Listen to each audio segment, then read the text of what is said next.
রমজান আসলে ইফতারের আইটেম কিভাবে বানাবো সবসময় শুধু সেটাই মাথায় ঘুরপাক খায়।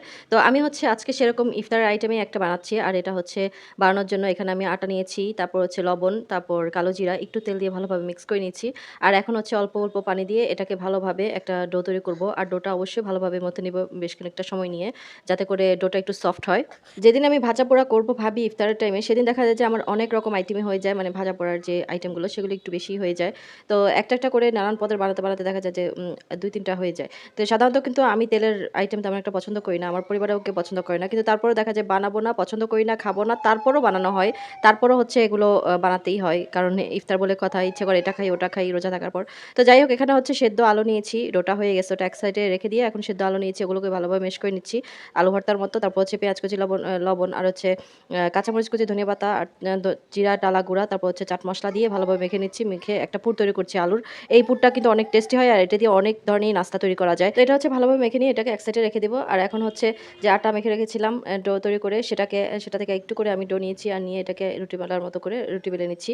খুব বেশি পাতলাও না, আবার খুব বেশি মোটাও না। মিডিয়াম সাইজ করে আমি একটা রুটি বড় আকারের করে নেব, গোল করে। তারপর হচ্ছে এখানে যে পুরটার আলু রেডি করে রেখেছিলাম, সেই আলুটা এখন এখানে আমি ছড়িয়ে দিব। একদম ভালোভাবে পুরা রুটির মধ্যেই মেলে দিয়ে ভালোভাবে লাগিয়ে দিব। লাগিয়ে তারপর হচ্ছে এটাকে এখন আমি ফোল্ড করে নিব। ফোল্ড করে এটাকে গোল করে একদম ভালোভাবেই চেপে, চেপে আমি এটাকে একটা রাউন্ড শেপ করে নিব। একটা আ গোল এরকম করেই আমি হচ্ছে তৈরি করে নিচ্ছি। আর ভালোভাবে এখানে আমি আলুটা ভালোভাবে যাতে লেগে যায়, কোনোভাবে ছুটে না যায় সেজন্য কাঁচা দিয়ে একটু করে আমি পানি লাগিয়ে দিয়েছি।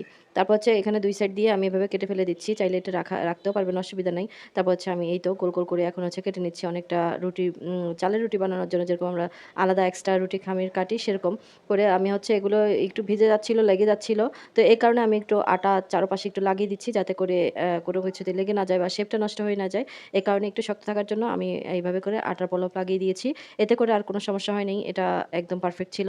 তো ইচ্ছে করলে এটাতে আরো বড় করা যায়। তবে আমি এতটুকুই করলাম, ছোট, ছোট সাইজ করেই করে নিয়েছি।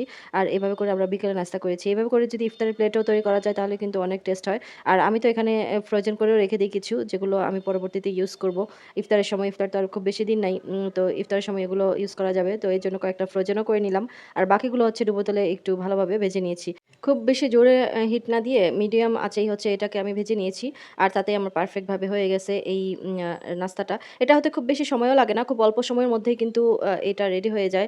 জাস্ট আলুটা যদি সেদ্ধ থাকে তাহলে কিন্তু খুব একটা সময় লাগে না। আমার খুব দ্রুতই মনে হয় যেন এটা হয়ে যায়। আর খুব ইজি, খুব সহজ আর দেখতেও কিন্তু অনেক মজা লাগে। আর উপর দিয়ে একটু আটা ছড়িয়ে দেওয়ার কারণে, যে আটাটা মেখে রেখেছিলাম, মানে উপর দিয়ে গায়ে যে মেখে দিয়েছিলাম তার কারণে কিন্তু একটু মচমচেও হয়ে গেছে। মানে পুরোপুরি মোটামুটি পুরাটাই নাস্তাটা অনেক, অনেক মজার ছিল।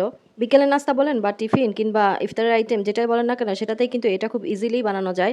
আর ইফতারের টাইমে কিন্তু ইজি ভাবে বানানো যায় এরকম আইটেমগুলোই সবসময় আমি সিলেক্ট করে থাকি।